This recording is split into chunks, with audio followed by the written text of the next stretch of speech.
안녕하세요. 저희가 이제 일부에서는 이제 경제 문제를 다뤄봤는데, 2부에서는 내년도 증시가 어떻게 돌아갈 것인지 한번 알아보는 시간을 갖도록 하겠습니다. 스튜디오에 이종우 의원님.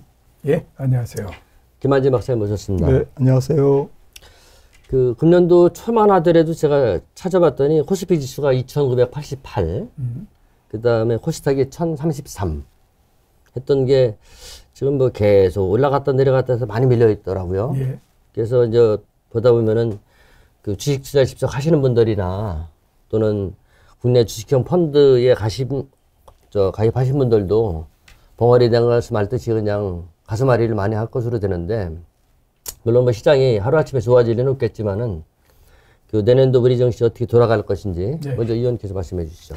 그래서 일단 내년도 주식시장은 제가 생각했을 때는 그렇게 뭐 크게 위아래로 많이 움직이거나 그러지는 않을 것 같다라는 생각이 들어요. 그래서 박스권 내에서 계속 머물지 않을까라는 생각이 들거든요.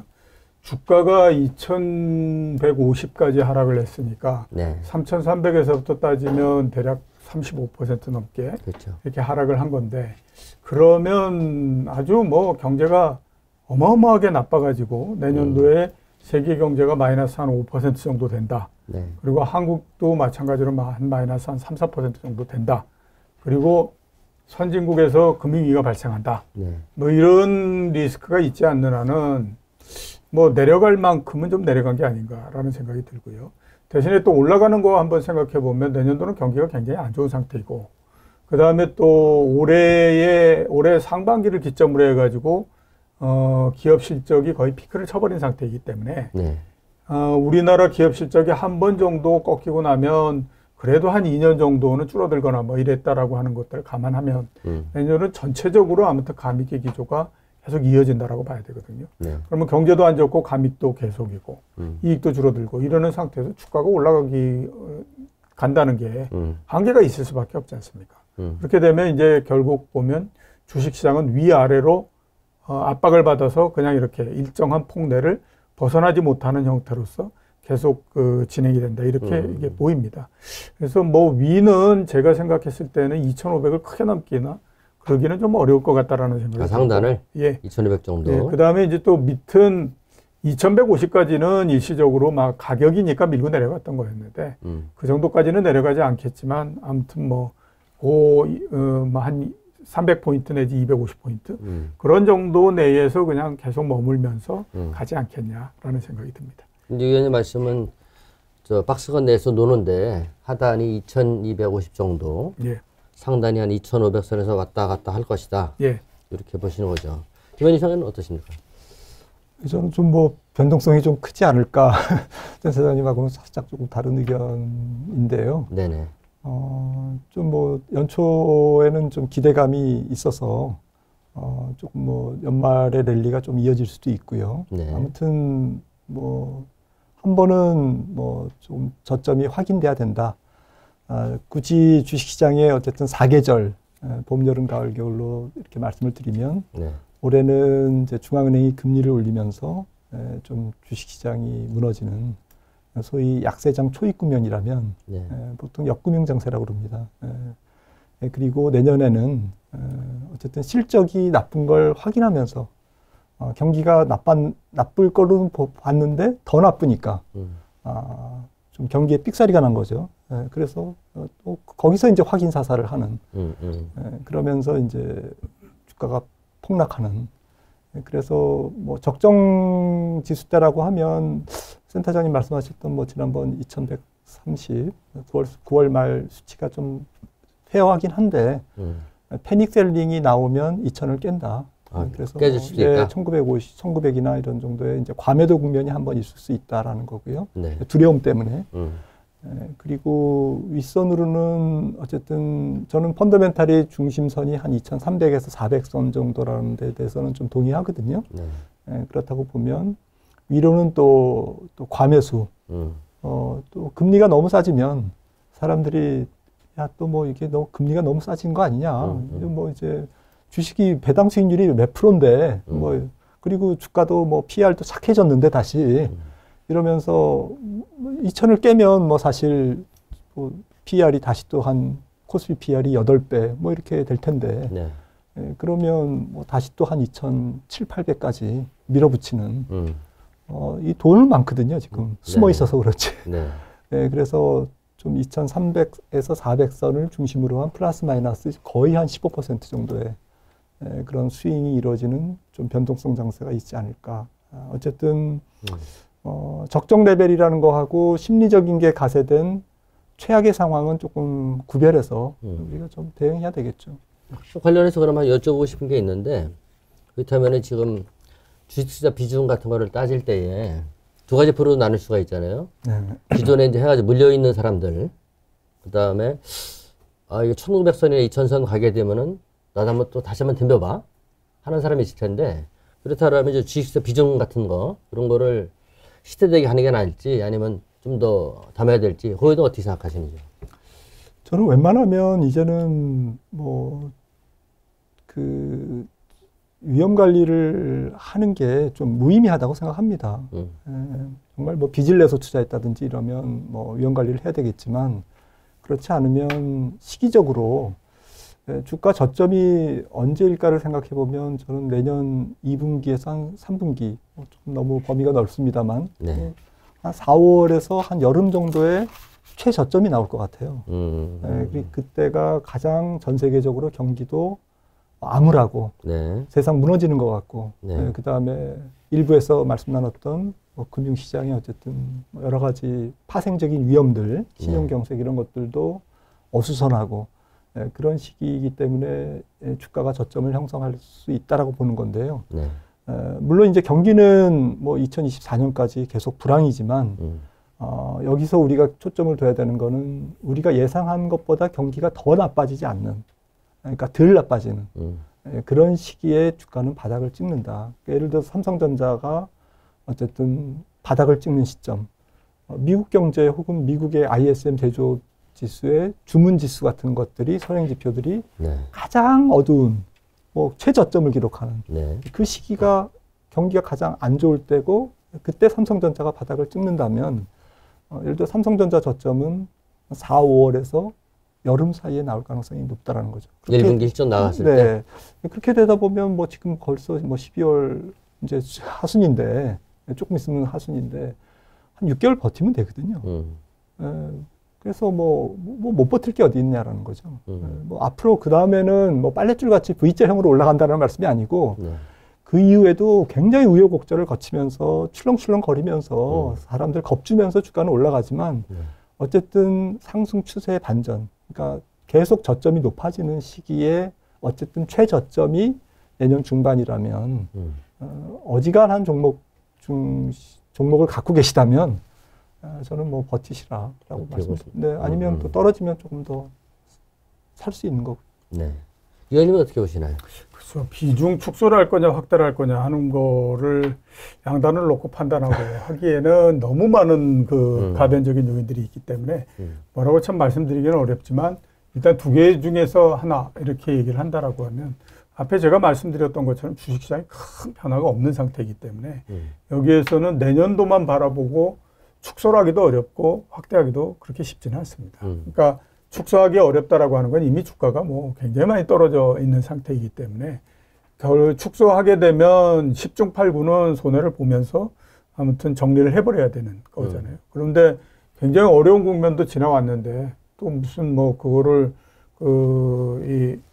그럼에도 불구하고 손해를 난 부분들을 왜 정리를 해야 되느냐 하는 것들에 대해서 얘기를 하기는 굉장히 어렵고요.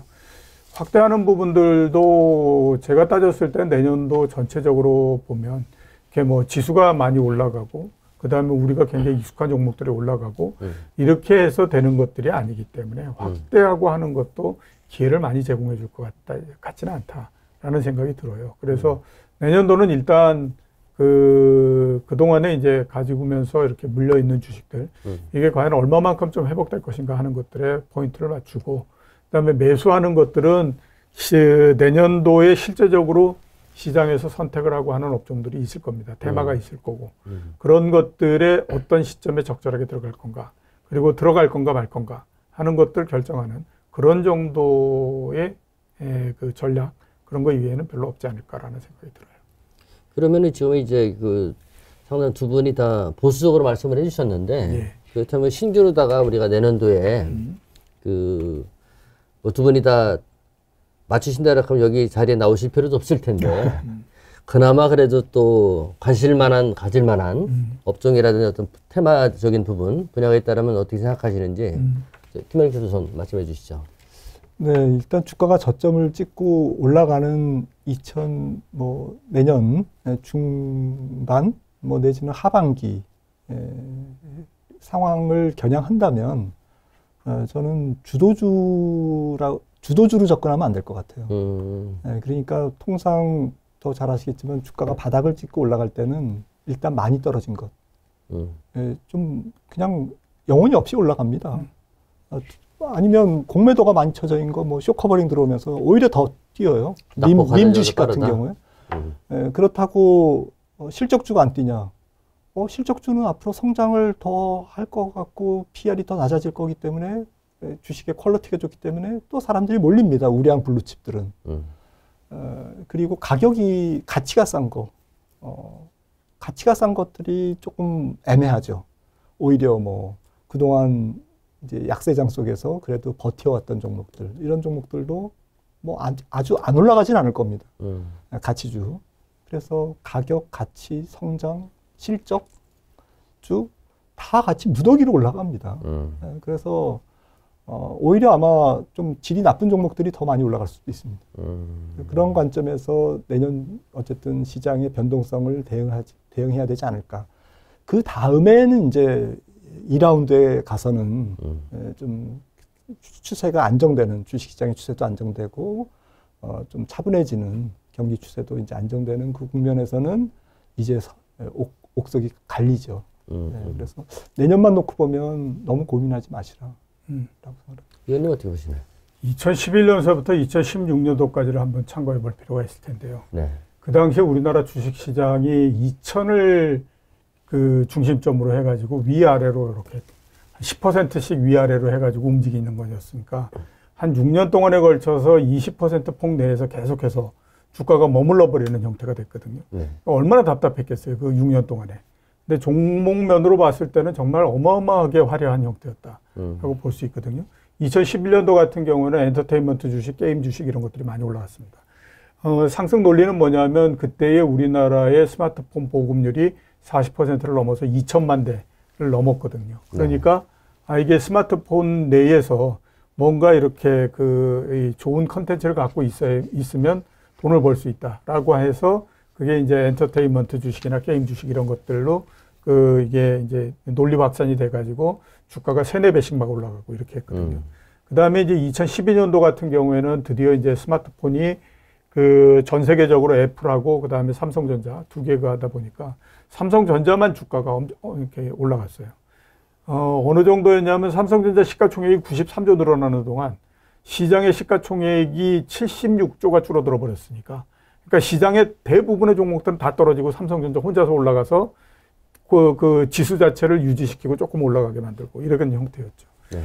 2014년도에는 다 아시는 것처럼 아모레퍼시픽 해가지고 왜 화장품 주식들이 정말 난리가 아니었거든요. 그렇죠. 그때 이제 중국의 소비 관련주 이러면서 했었고 2016년도에는 드디어 이제 바이오 주식들이 올라가면서 삼성바이오로직스 그다음에 또 셀트리온 이런 데가 어마어마하게 올라가서 셀트리온 같은 경우는 기존에 있던 모든 제약회사들을 다 합친 거에 시가총액의 2배. 그러니까 막 셀트리온 혼자서 되고 이랬거든요.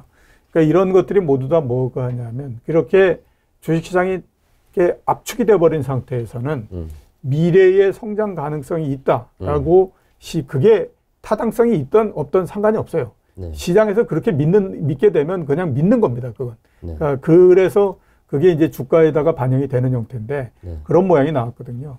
내년도도 제가 봤을 때는 비슷하지 않을까라는 생각이 들어요.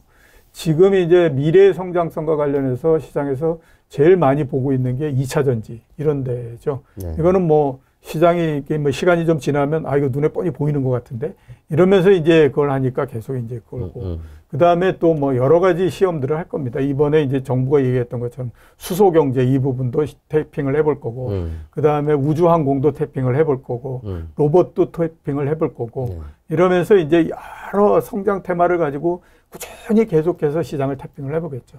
그 중에 어떤 건 먹히는 것도 있고 어떤 건 안 먹히는 것도 있고 할 텐데 그런 그냥 성장 산업, 성장 업종 이런 것들을 중심으로 하는 게 맞지 않을까라는 생각이 듭니다. 마지막으로 저 한 여쭤보고 싶은 게 이제 그 우리나라 주식 투자를 할 때에 되게 보면은 그 A 종목을 사가지고서 중장기적으로 한 2, 3년 이렇게 묶어두는 것보다 소위 말해 단타 있잖아요. 이런 것도 많이들 하는 성향들이 보이는데 끝으로다가 저 두 분 의원들한테 그 우리나라 주식 투자를 할 때에 리스크적인 측면이라고 그럴까요? 그게 있으면 뭘 조심해야 되겠느냐 이런 걸 한 말씀 해주시죠. 먼저. 예, 일단 뭐 우리나라는 경기 변동성이 좀 큽니다. 뭐 수출 구조상 그렇고요. 또 환율도 노출돼 있기 때문에 원달러도 변동성이 좀 크죠.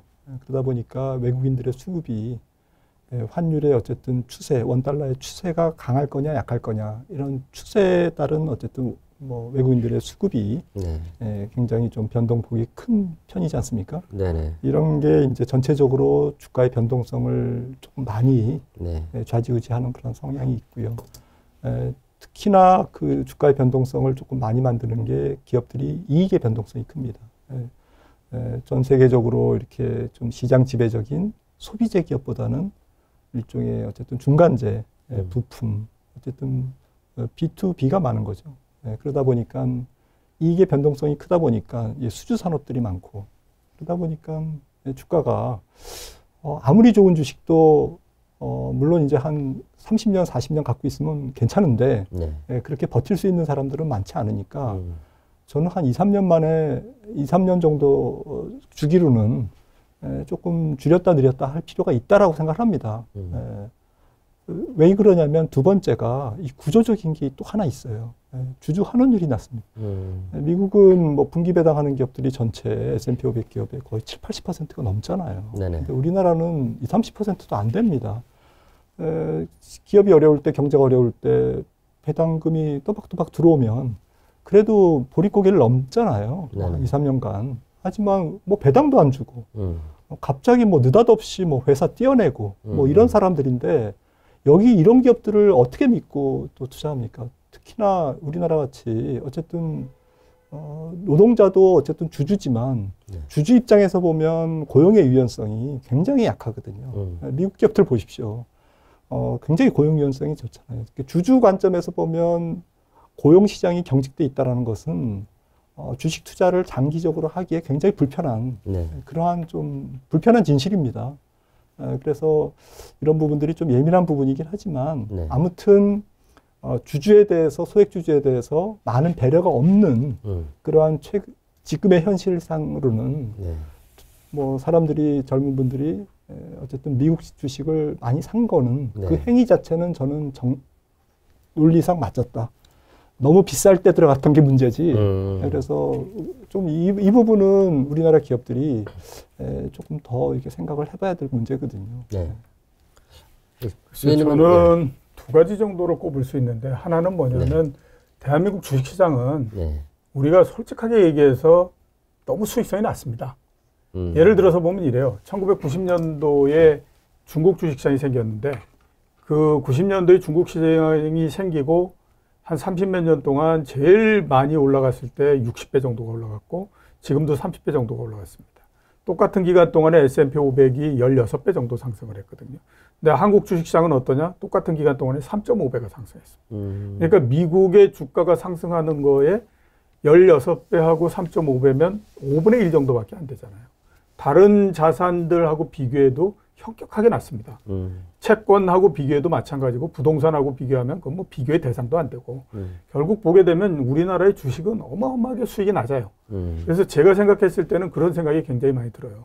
참 이렇게 낮은 수익성에서 그래도 목숨 부지하는 것 자체가 참 용하다 이런 생각이 들고 그 다음에 또 하나 문제는 뭐냐면 우리는 주식시장을 옆으로만 키웠지 위로로 키우지는 않았습니다. 그럼 무슨 말씀하시죠? 그러니까 1990년도에 시가총액이 73조였거든요. 근데 작년도에 제일 많이 갔을 때가 양대 시장 합쳐서 시가총액이 2,500조였습니다. 그러면 73조짜리가 2,500조가 되면 벌써 그게 몇 배가 늘어난 겁니까?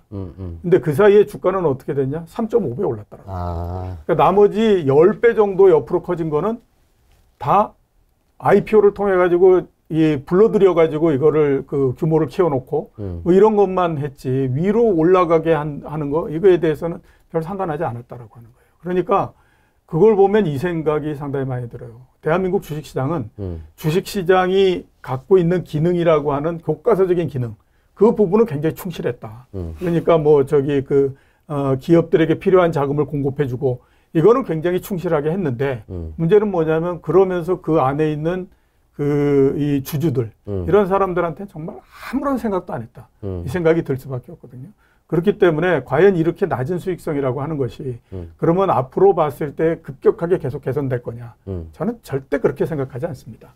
왜냐하면 우리나라 코스피라고 하는 것이 만들어진 게 1985년도에 만들어져서 10년 전으로 해서 그 업데이트 해가지고 만들고 했었는데 그 이후서부터 따졌을 때의 주식이 다른 자산보다도 높은 수익을 얻고 했던 기간은 86년도서부터 시작해서 88년도까지 딱 3년밖에 없었어요.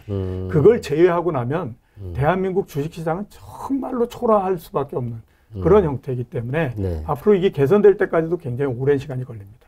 그러니까 기본적으로 낮은 수익성이다라는 생각을 가질 수밖에 없고 그렇게 된다라고 하면 주가가 올라서 일정하게 어느 정도 됐을 때 매도를 해가지고 일단 챙겨놓고 그다음에 떨어지면 그다음에 다시 생각하고 이런 형태로서 전략을 필 수밖에 없어요. 그게 이제 하나의 리스크다라고 봐야 될 것 같고 네. 두 번째 또 리스크는 우리나라의 재벌로서 대표되는 대기업들이 경제에서 차지하는 비중은 계속해서 커지고 지금도 큽니다. 앞으로도 더 커질 거라고 생각을 하는데 문제는 뭐냐면 주식시장에서 이들이 차지하는 비중은 계속해서 줄어듭니다. 이게 왜 그러냐면 앞으로 주식시장이라고 하는 건 미래의 성장성이나 이런 것들을 가지고 판단하잖아요. 네. 근데 재벌들이 규모는 굉장히 큰데 이게 문제가 뭐냐면 이 사람들이 옛날에 돈을 벌었던 것과 앞으로 돈을 버는 것 사이에서 차이가 굉장히 많이 나기 때문에 이 영향력 자체가 주식시장에서는 줄어들 수밖에 없어요. 근데 그게 우리나라 같은 경우에는 특히 그게 더 심하다라고 하는 거예요. 그러니까 과연 그 괴리를 어떻게 메꿀 수 있을 거냐. 이게 굉장히 중요하다라고 하는 거죠. 제가 생각했을 때 미국 주식시장은 이 규모 면으로도 세계 1위일 뿐만 아니라 질적인 측면에서 봤을 때도 정말로 좋은 주식시장이다라고 생각이 드는 게 20년 단위로 주식시장의 맨 위에 있는 종목들을 보면 완전히 바뀌어 나가는 형태가 됩니다. 1980년대 이럴 때 보면 IBM, 그다음에 포드, 그다음에 이런 데가 이제 그 최고였잖아요. 보잉 이런 데가. 2000년대 들면 그런 기업들은 다 사라져 버리고 위에서부터 다 없어져 버리고 시스코 시스템스니 이런 것들로 또 채워갑니다. 그다음에 2020년도에 보니까 시스코 시스템스 이런 것들은 저 밑에 가 있고 아마존이 올라가 있고 구글이 올라가 있고 애플이 올라가 있고 이런 형태잖아요. 20년마다 맨 위에 있는 모양들이 달라지는 거예요. 그만큼 산업의 변화도 굉장히 크고 그 산업을 선도해 갈 뿐만 아니라 한번 선도하는 기업들 같은 경우에는 어마어마한 이익을 내면서 시장의 영향력이 굉장히 커지는 형태가 되는 거거든요. 우리나라 같은 경우는 그걸 못하는 거죠. 왜냐하면 재벌인으로서 대표되는 대기업들의 그 비중뿐만 아니라 영향력이 너무 커지다 보니까 이게 주식시장에서 그런 게 잘 안 되는 형태인 거예요. 제가 봤을 때는 그런 부분들이 굉장히 리스크다라고 볼 수밖에 없죠. 알겠습니다. 지금까지는 그 내년도 그 증시를 알아봤는데요. 그 두 분들 말씀에 보면은 그 박스권 안에서 놀지 않겠느냐 하는 게 공통적인 의견이시고, 그 다음에 저점은 잘 모르겠지만은 여름까지는 조금 안 좋지 않느냐 하는 말씀을 해주셨고, 그 내년도에 이제 관심 가질 만한 업종 분야 몇 개 말씀해 주셨고요. 그 다음에 마지막에 그 주식 투자를 하시는 분들이라면 귀담아 드려야 될 그런 말씀들을 두 분 해주셨습니다. 잠시 후 3부에서는 미국 경제에 대해서 알아보는 시간을 갖도록 하겠습니다. 고맙습니다.